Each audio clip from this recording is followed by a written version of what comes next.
सरकार ये तर्क दे रही है कि चुनाव के आयोजन में बहुत करोड़ों पैसा खर्च हो रहा है और वो पैसों को बचाने की कोशिश करे।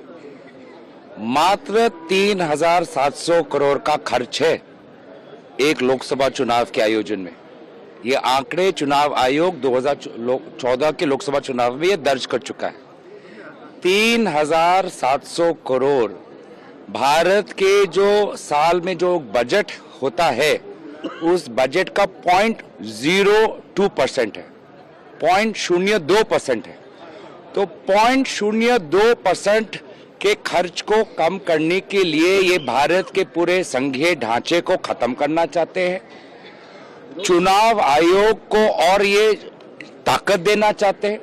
वो चुनाव आयोग जहां पर कमिश्नर्स की नियुक्ति में सुप्रीम कोर्ट की कोई भूमिका नहीं, वो चुनाव आयोग जिसकी कमिश्नर्स की नियुक्ति में पूरा प्रधानमंत्री खुद देखते हैं। तो इस प्रकार की गैर संवैधानिक बिल का आज हमने विरोध किया और आपने देखा कि भाजपा की आज कितनी कमजोर फ्लोर मैनेजमेंट थी। मात्र 65 वोट से ही वो इस बिल के इंट्रोडक्शन को पारित कर पाए। 2/3 जो संख्या होती है एक संवैधानिक कानून को पारित करने के लिए, आज इतनी भी संख्या पूरी एनडीए नहीं जुटा पाई। 1-2 पार्टी अगर इधर उधर हो गए तो ये बिल कभी पारित नहीं होगा। तो हम देश को यही संदेश देना चाहते हैं कि संविधान के इस आक्रमण पर पूरी तैयारी से चौकन्ना होकर विरोधी इंडिया गठबंधन हम पहरा देंगे और आने वाले जेपीसी मीटिंग में पूरी बातों को हम उस पर चर्चा करेंगे कि चुनाव आयोग को इतनी ताकत दी जा रही है।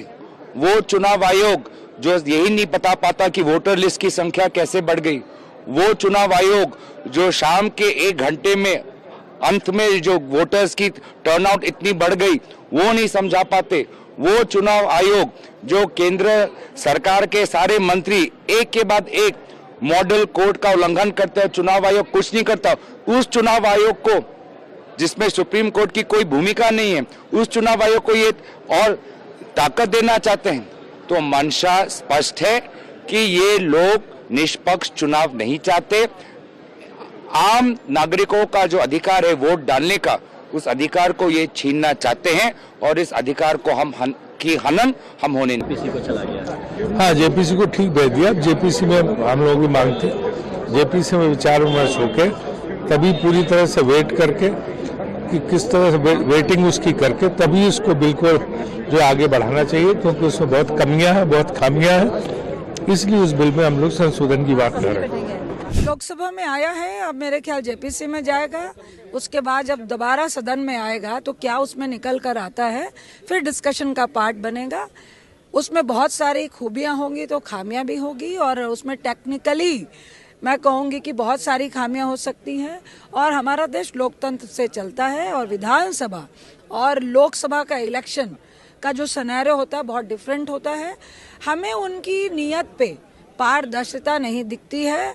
ये ना हो कि जिस तरह 2014 से आप लोगों को मैनिपुलेट कर रहे हो तो ये भी एक साधन लोगों को मैनिपुलेट करने का नहीं हो। ये अधिकार होता है स्टेट का और सेंट्रल का, स्टेट का अधिकार नहीं छीनना चाहिए। तो पहले आने दीजिए सदन के भीतर। It assaults the basic structure of the Constitution. It is against federalism. It is against the structure of parliamentary democracy. Militates against the Supreme Court judgment in Keswananda Bharati's case, and so therefore the bill is completely unconstitutional, and what has happened in the House is a travesty of the Constitution today. Well, I mean, I think it is technically introduced, but you heard from the objections of a lot of parties. I also had given my objection notice, but I was not called upon to speak. However, I think in addition to all the very valid objections made by the opposition members, there's also the question of depriving our people's mandate. They have the right to vote. The Constitution begins with the words, "We the people." This is about the people of India. They should have the right to determine who forms their government. And imagine a situation where one government has to fall because another government falls, because of an arbitrary deadline. This whole thing makes no sense. And I think honestly in a parliamentary system, we have to understand that the way things work, you absolutely depend on the confidence of the members of the House who are in turn elected by the people of India. In a parliamentary system, there is no way that you can have fixed terms without completely playing havoc with our democracy. It's far better to just let the continuing of the existing system, let the existing system continue.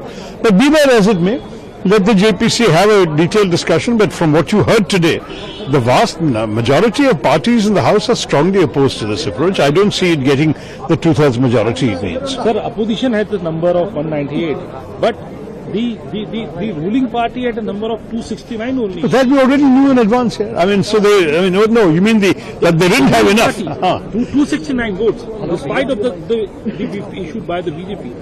Correct. So there were clearly about just under 30 members who were not there to vote. That's something you'll have to ask the BJP about. On our side too, there were a few people missing. So we too would have done slightly better. But undoubtedly, the government has larger numbers on its side than us. In the JPC, however, they may even have a majority in terms of the composition of the JPC. But to pass it as a constitutional amendment, you need 2/3 majority. That they very clearly don't have. And it's obvious that they should not persist too long with this. This has got failed in the House in Lok Sabha today, and it has just completely misfired because of the numbers. They are not able to have the numbers. 2/3 majority was needed, and they had only 263 members, and the opposition India Alliance had 98 members. Therefore, this one nation, one election is going to be just in paper only.